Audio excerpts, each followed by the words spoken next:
Welcome to Tire Talk. Today's topic is going to be the Bridgestone Battlax Adventurecross AX41. Dang, that's a lot to say when it's really just a 50-50 adventure tire with knobs. So today I'm just going to talk about my thoughts on this tire. I just finished wearing down the first rear tire. It has a little bit of tread left. I could take it a few hundred more miles maybe, but I have close to a 2,000 mile trip coming up in a week. So this tire is not going to make it.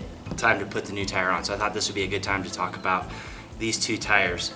I will show you what they look like in comparison to one another while I'm talking about these tires to give you an idea of what the tread's like. There's some other videos out there that describe why Bridgestone made the tread pattern the way it is and the way the blocks angle the way they do. It's supposed to provide better wear. All right, I want to start talking about the downside of this tire to begin with. It's something very minimal, and that is the life that I got out of this tire. This tire here on the right, and you'll get different views of it as I talk, it has 2,500 miles on it. Now, it's hard here in the Southwest to not get a lot of road miles if you want to get anywhere. I'm guessing out of those 2,500 miles, there's about 500 to 700 miles off-road, and the rest of it was pavement, just getting places, include interstate, high-speed highway. So that put a lot of wear on these tires. I also spent a little bit of time riding 2-up, which increases the load on these tires, which increases the speed of which it'll wear down. So those are some of the factors on why I only got to 2,500 miles. Again, if I wasn't doing a long trip, I'm sure I could get a couple hundred more, but they're pretty worn and they're starting to square off pretty well. So they did wear pretty quickly. However, the amount of traction I've gotten out of these is some of the best I've ever had out of a full knobby. And you can look at some of my other reviews on some of the other knobbies that I've ran.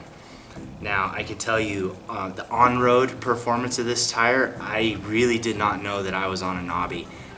I say it all the time, I don't ride hard. I still have the little knobs on the sides of my tires because I'm not leaning it into the corners. I'm never going to be dragging pegs. So for my type of riding, it was great. I had no issues. It cornered, it handled well.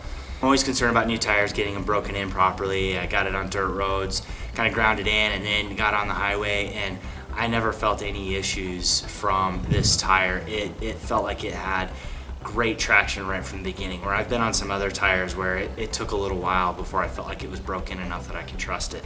This tire I trusted nearly right away, which surprised me even though I was riding a little reluctantly. One of the other things that I did once I put these tires on is I wanted to see how it handled tar snakes that were parallel to the road, and then also cracks in the road. And the one thing I noticed, the tar snakes, it wiggled around a little bit, not a lot. But if there were big cracks in the road that went down in the direction I was riding, I could feel the front tire kind of crawling through the cracks as I went. It would wiggle a little and squirm, but it wasn't anything that was unnerving. It didn't bother me at all. The tire felt extremely stable the entire time. So additionally, these tires balanced really well. This tire has, I will show it, one single wheel weight in the center to balance a big knobby tire. That means that there's a lot of precision going into building these tires. I think the front tire is very similar. We'll take a look at that one as well. To me, that just demonstrates the quality of this tire when you have one single weight. I can tell you with some of the other tires that I've ran, they've had weights halfway around the wheel just trying to get them balanced out.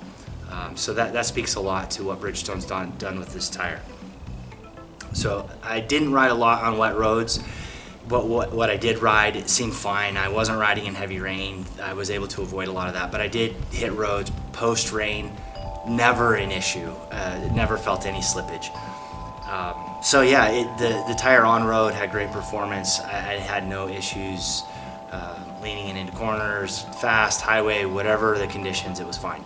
Now, off-road, that's where this tire, in my opinion, really shined. I was surprised at how much traction I was able to get. I rode some incredibly rugged trails for me in my limited abilities, being a barely average rider, and this tire got me through all kinds of stuff. Had it been any other tire and I had any slippage on my back wheel, I would have gone down. That bike would have just fishtailed and jumped out. I didn't get a lot of video of that type of riding because some of it was just too rugged to even reach up and turn on the camera. And additionally, there was really no good place to stop, and I didn't know what section was coming next. And so I was just blown away by the off-road traction I got out of this tire. The front tire was phenomenal. It tracked wherever I wanted it to go. It just leaned a little and it would move back and forth. A lot of chatter on the trails didn't really bother it. That tire never deflected a single time in all of the riding that I did, and some really... Alright, turns out I lost some video footage. I don't know how that happened, but what I was about to say is that the front tire has tracked really, really well in some rocky, really rocky terrain, rough terrain. It goes where I want it to go. And the one thing that I noticed is it doesn't get deflected by large rocks. It doesn't get pushed off to the side. I know part of that is because this is a big heavy bike and there's a lot to deflect, but I've been very pleased with how the front tires have done. I also did some off-camber riding on a trail that I was doing up in the mountains. It was pretty steep going down. I didn't want to get down into the rut because it was just big, chunky rocks. So I put the bike on the side of the hill there and was hoping that it would hold, knowing that there was a chance it would slide in. And it held, these tires held the off-camber riding better than I expected. I had no slippage whatsoever, and it was dry dirt, mountain dirt.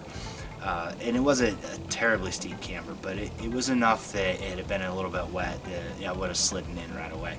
So I was very pleased with how that handled the terrain. Alright, I can't remember if I said it before, but I'll say it real quick. I didn't have these in a lot of mud, a little bit of mud. I didn't really notice anything remarkable, good or bad about them. I was able to get through it. I did a couple water crossings on these and they deflected just like about any other tire, hitting slimy rocks underneath. So that to me is just normal. Yeah, so mud, sand, I did very little sand, so I really don't have a good feel with how they would do. I would expect they're going to do as good as any larger tire. The tread design is kind of more of a paddle design, so I would expect that in deep sand that it'll chug right through and kick the sand out just fine. And the same with mud, because of this paddle design. I think it'll get through mud, it'll fling mud, and the tread should clear pretty easily if you're doing a lot of mud, but I really can't speak to that. So those are my experiences. I just got the rear tire, the new rear tire mounted. I was looking at the video footage last night, found out that I was missing some. So I just got the rear tire mounted, and it required a few more weights than the previous. I'll show how many weights went on the new tire to give you a comparison of the original tire, rear tire that I had with the one single weight to the new tire that I think is at 6 of the weights. It's still not bad. I've had tires that have had a lot more weights than that, so I still feel very confident in the quality of these tires. Hope this video was useful to you, and if this is a tire that you're interested in or have some of your own experiences with it, please leave that down in the comments, and I will see you out there.